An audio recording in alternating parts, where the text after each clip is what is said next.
The question, Deputy. Look, I just wanted to ask the Minister what measures he intends to put in place in order to tackle the ever-increasing number of attacks on public transport network. There were media reports that the government were considering the establishment of a dedicated transport police to deal with the crime on public transport, and I'm just wondering, the Minister was to have met with the Minister for Justice on the matter.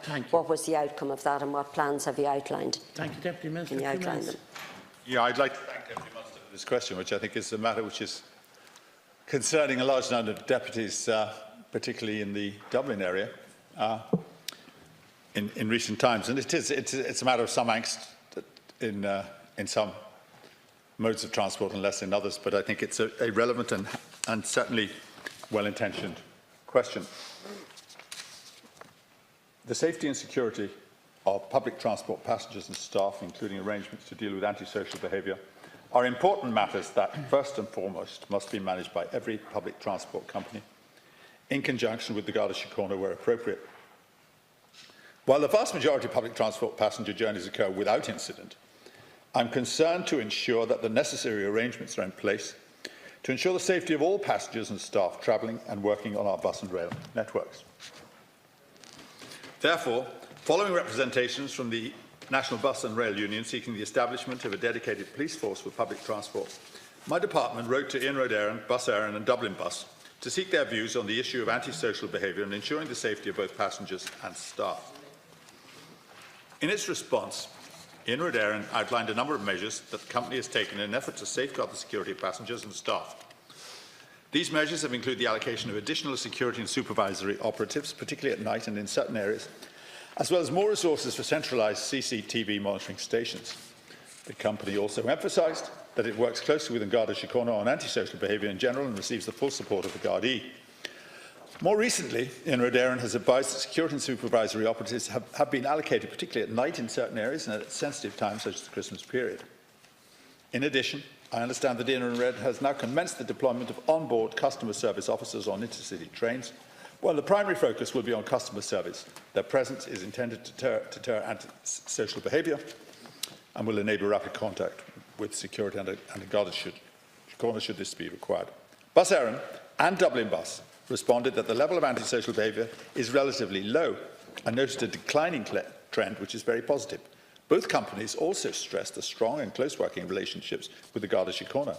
Dublin Bus has advised my department that it will have enhanced levels of cooperation and engagement with the Garda Síochána over the Christmas period. Thank you, Minister. The company has highlighted the areas of greatest risk and requested additional support. Thank you very much, and you'll have an opportunity to come back. Yeah. Deputy Munster.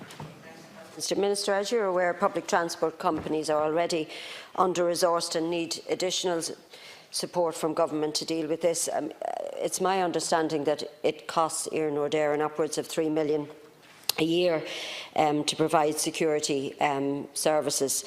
But you'll know too that security personnel don't have the power of arrest, of course, and so it's arguable that the presence of Gardaí would be a stronger deterrent to would-be criminals or those causing antisocial behaviour.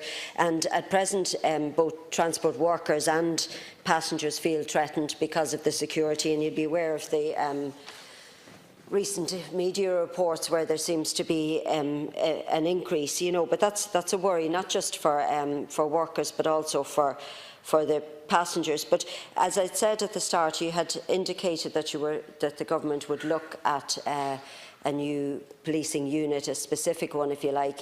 Has that been shelved, or have you an update on that? Thank you very much, Deputy. Taken on board your response already. Thank you, Deputy Minister. 1 minute. Yeah, let me answer the question about you mentioned the need for additional resources. I've given them additional resources. I've given Imelda Munster an extra 150,000. I'm sure you're aware of that. So that funding for my department's vote, and that's come very late in the year to assist with this specific problem. The additional funding from the vote will enable Irish Rail to take further measures that can reassure passengers and staff that they will be able to travel and work in safety and peace over the festive season. Irish Rail has spent 100,000 of this on extra security patrols on evening dart and commuter services between Dublin city centre and Howth, Drogheda, Maynooth, Kildare and Greystones. These patrols will be in addition to Inroad Éireann's existing measures to safeguard the travelling public against antisocial behaviour and the company's long-standing strong working relationship with the Garda Síochána. The remaining 15,000 of the extra funds will be used by Irish Rail to provide additional security personnel at fleet maintenance depots in order to counter the threat of vandalism, including graffiti attacks on trains. The issue of antisocial behaviour on a public transport network has come increasingly to the fore over recent months, thanks to the Deputy and others, and we have responded, and indeed thanks to, I must say, to Dermot O'Leary of the MBRU, who's brought it to our attention as well, and we've responded, I think, very positively to that, because we recognise that we have a common interest in looking after both the staff and the passengers. Thank you. Final minute, Deputy. Minister, just to ask you on that additional funding, and it is to be welcome, but are Iarnród Éireann satisfied that that funding is sufficient to be an effective deterrent to try and curb the rise in antisocial behaviour, and are the unions satisfied that the funding would be sufficient? Because you're aware that there's been more than 1,000 antisocial behaviour incidents in the last 18 months. You'll be aware of the rise in the incidents right across all the stats. So it's something that needs to be dealt with promptly and effectively. So are they satisfied that that additional funding will help sort the problem, that it's sufficient? Thanks for your cooperation, Deputy. Final comment, Minister. I'm certainly not aware, Deputy, of them being dissatisfied with being handed 115,000 to sort out this problem or to alleviate it. That is not something of which I'm aware.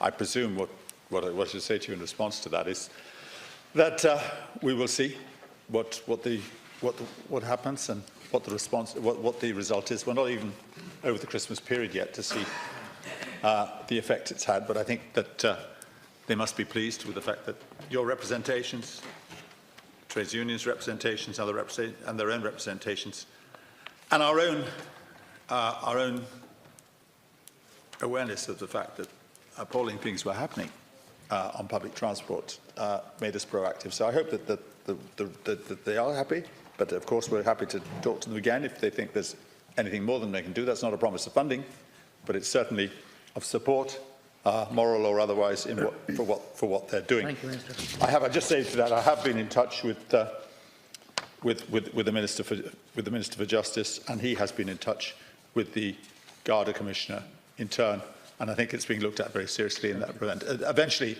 it's a matter for the Garda Commissioner. Thank you. We'll move on to question.